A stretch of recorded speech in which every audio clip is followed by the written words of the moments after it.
প্রত্যেকটা মানুষের জীবনে সুখের সাথে দুঃখ আছে। দুঃখটা অনেক বেশি হলেও দুঃখটা অনেক মানুষ কাউকেই বুঝতে দেয় না। সুখটা সবার সাথে শেয়ার করলেও দুঃখের কথাটা নিজের মধ্যেই চাপা রাখে, কাউকে বলে দুঃখ দিতে চায় না। আর হাসি খুশি মুখটা দেখে আমরা মনে করি না মানুষটা কত বেশি সুখী, ওর মতো সুখী মানুষ হয়তো বা এই দুনিয়াতেই নাই। তবে তার সুখের পিছনে যে কতটা দুঃখ লুকিয়ে থাকে সেটা আমরা কখনো জানতেও চাই না, বুঝতেও চাই না, এমনকি দেখতেও চাই না। কিন্তু এটা বাস্তব যে সে যখন একটু সুখে থাকে, হাসি খুশি থাকে, তার সুখ দেখে আমরা সবাই হিংসা করি। এতটাই হিংসা করি যে আমরা চাই না কখনো সে মানুষটা একটু হাসি খুশি থাকুক, একটু সুখে থাকুক। হয়তো বা এরকম কান্নাকাটি করে বেড়াইলে মানুষ মনে করে না ও অনেক কষ্টে আছে, ঠিক কাজ হয়েছে। আর যদিও বা আপনার মাথায় হাত বুলিয়ে আফসোস করে তাহলে মনে করবেন এটা মিথ্যা অভিনয়। বহু বন্ধু বান্ধব, বহু মানুষজনই দেখেছি আপনার সুখ কেউ কখনোই সহ্য করতে পারবে না। সবাই চায় যে সবসময় আপনি কান্নার মধ্যে, দুঃখের মধ্যে ডুবে থাকেন। আর নিজে কখনো কান্না করলে একা একাই কান্না করে নেবেন, কখনোই কাউকে দেখাইতে যাবেন না। কারণ আপনার সুখের ভাগটা সবাই নিতে আসলেও দুঃখের ভাগটা কেউই নিতে আসবে না। বরঞ্চ তারা আপনাকে কিভাবে আরো দুঃখে ডুবিয়ে দেওয়া যায় সেই চিন্তা ভাবনাই করবে। হ্যালো লাভলি পিপল, আসসালামু আলাইকুম সবাইকে। আজকে নতুন একটা ভিডিও নিয়ে আপনাদের সামনে চলে আসলাম। এই যে দেখতেছেন না একটা ছাগলের বাচ্চা, ওর নাম হচ্ছে ফুলি। জানেন আমাদের অনেকগুলা ছাগল গরু আছে আলহামদুলিল্লাহ, সেগুলো আপনাদেরকে আমি আজকে দেখাচ্ছিলাম এবং নিজের কিছু দুঃখের কথা আপনাদের সাথে শেয়ার করব। আমি খুবই অভাব অনটনের মধ্যে বেড়ে ওঠা একটি মেয়ে। দিন আপনাদের সবাইকেই জানাবো কতটা কষ্ট করে আব্বা মা আমাকে মানুষ করছে, এখনো করে তারা কষ্ট। তারপরেও আলহামদুলিল্লাহ আগের থেকে আমরা হাজার গুণ বেশি এখন ভালো আছি। আল্লাহ তো দিন সবসময় একরকম রাখে না, তাই না? কথায় আছে না, কষ্টের পরে সুখ আসবেই। আলহামদুলিল্লাহ আমাদের অনেক কষ্টের পরে আমরা এখন সুখের মুখ দেখতে পাই। তবে এমনিতেই কিন্তু দেখিনি, কঠোর পরিশ্রমের মাধ্যমে আমাদের নিজেদের ভাগ্য নিজেরা পরিবর্তন করেছি। ছাউনির ঘরে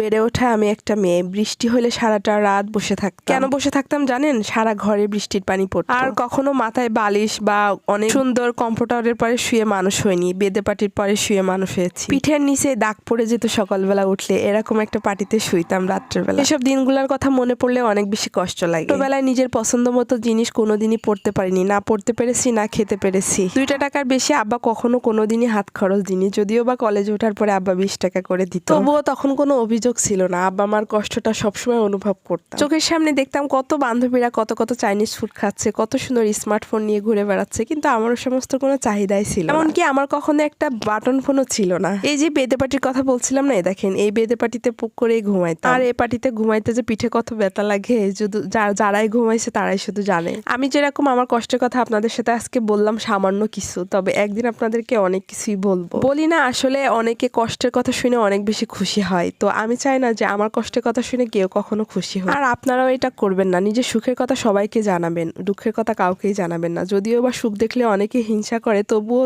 হিংসা করবেন না কখনো নিজে এতটা কষ্ট হয়ে মানুষ হয়েছেন। সবসময় নিজে শুধু কতটা সুখে থাকেন এটাই সবাইকে জানাবেন। আসলে মানুষ এখনকার যুগে